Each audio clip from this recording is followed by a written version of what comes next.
नमस्कार। आकाशवाणी जयपुर अजमेर से प्रस्तुत है प्रादेशिक समाचार।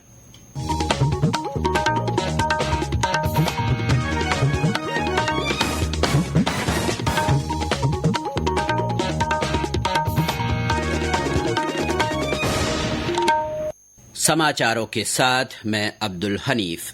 प्रधानमंत्री नरेंद्र मोदी ने कहा है कि 140 करोड़ भारतीय देश को दुनिया की शीर्ष 3 अर्थव्यवस्थाओं में से एक बनाने के संकल्प के साथ काम कर रहे हैं। प्रधानमंत्री ने आज गांधीनगर के महात्मा मंदिर में चौथे वैश्विक नवीकरणीय ऊर्जा निवेशक सम्मेलन और प्रदर्शनी का उद्घाटन किया। श्री मोदी ने कहा कि सरकार की वर्तमान कार्य योजना वर्ष 2047 तक भारत को विकसित बनाने की है। इस सम्मेलन का आयोजन केंद्रीय नवीन और नवीकरणीय ऊर्जा मंत्रालय की ओर से किया गया है। स्वच्छता ही सेवा अभियान 2024 कल से शुरू हो रहा है। 2 अक्टूबर तक चलने वाले अभियान के इस साल का विषय स्वभाव स्वच्छता, संस्कार स्वच्छता रखा गया है। इसके तहत पर्यटन स्थलों, सार्वजनिक भवनों, व्यावसायिक क्षेत्रों, जलाशयों, अभयारण्यों और सामुदायिक तथा सार्वजनिक शौचालयों सहित विभिन्न स्थानों पर श्रमदान और सामूहिक रूप से बड़े पैमाने पर सफाई की जाएगी। देश भर में केंद्र सरकार के सभी मंत्रालयों और राज्यों की ओर से इस सिलसिले में कई गतिविधियां आयोजित कर आम लोगों को शामिल किया जाएगा। राज्य भर के सभी जिलों में स्वच्छता ही सेवा अभियान की शुरुआत होगी। प्रदेश के 100 युवा और प्रगतिशील किसान प्रशिक्षण के लिए विदेश भेजे जाएंगे। राज्य सरकार की ओर से नॉलेज इन्हेंसमेंट प्रोग्राम के तहत पहले चरण में प्रगतिशील युवा किसानों को उन देशों में भेजा जाएगा जहां कृषि और पशुपालन के क्षेत्र में नवाचार किए जा रहे हैं। उच्च तकनीक के इस्तेमाल से कम जगह और कम लागत में अधिक फसल उत्पादित की जा रही है। इसके लिए निर्धारित मापदंडों को पूरा करने वाले युवा किसानों से 25 सितंबर तक ऑनलाइन आवेदन मांगे गए हैं। पैगंबर मोहम्मद साहब के जन्मदिन के अवसर पर देश भर में आज ईद मिलादुन नबी का पर्व धार्मिक श्रद्धा और उल्लास के साथ मनाया जा रहा है। इस अवसर पर मिलाद महफिल और सीरत जलसों का आयोजन किया जा रहा है। इनमें पैगंबर साहब के जीवन और उनकी शिक्षाओं के बारे में बताया जा रहा है।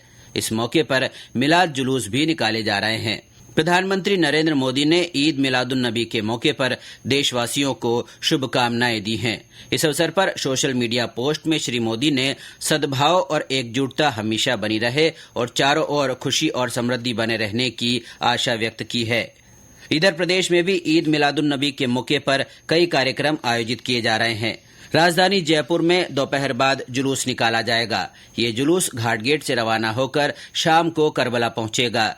डीग के कामा में सुबह नमाज अदा कर अलग अलग स्थानों से जुलूस निकाला गया।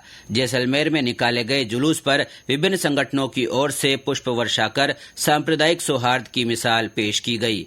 भीलवाड़ा में लोगों में इस पर्व को लेकर खासा उत्साह देखा जा रहा है। यहां मस्जिदों को आकर्षक रोशनी से सजाया गया है। पाली, नागौर, बारा, बालोतरा, हनुमानगढ़, सवाईमाधोपुर और डूंगरपुर सहित अन्य जिलों में भी इस अवसर पर धार्मिक कार्यक्रम आयोजित किए जा रहे हैं। जुलूस के मद्देनजर इन सभी स्थानों पर प्रशासन की ओर से सुरक्षा के पुख्ता इंतजाम किए गए हैं। साथ ही यातायात की विशेष व्यवस्था की गई है।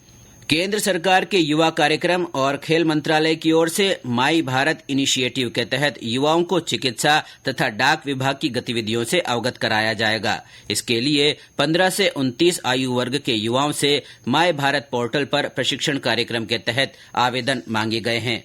इस लर्निंग प्रोग्राम के तहत सामान्य चिकित्सालय की ओर से कल से तथा पोस्टर डिपार्टमेंट द्वारा 23 सितंबर से लगभग 1 महीने तक विभागीय गतिविधियों से युवाओं को रूबरू कराया जाएगा। प्रधानमंत्री नरेंद्र मोदी इस महीने की 29 तारीख को आकाशवाणी के मन की बात कार्यक्रम में अपने विचार साझा करेंगे। ये इस मासिक रेडियो कार्यक्रम की 114वीं कड़ी होगी। श्रोता इस महीने की 27 तारीख तक टोल फ्री नंबर 1800-117800 पर कार्यक्रम के लिए सुझाव भेज सकते हैं। इसके साथ ही प्रादेशिक समाचार बुलेटिन समाप्त हुआ। नमस्कार।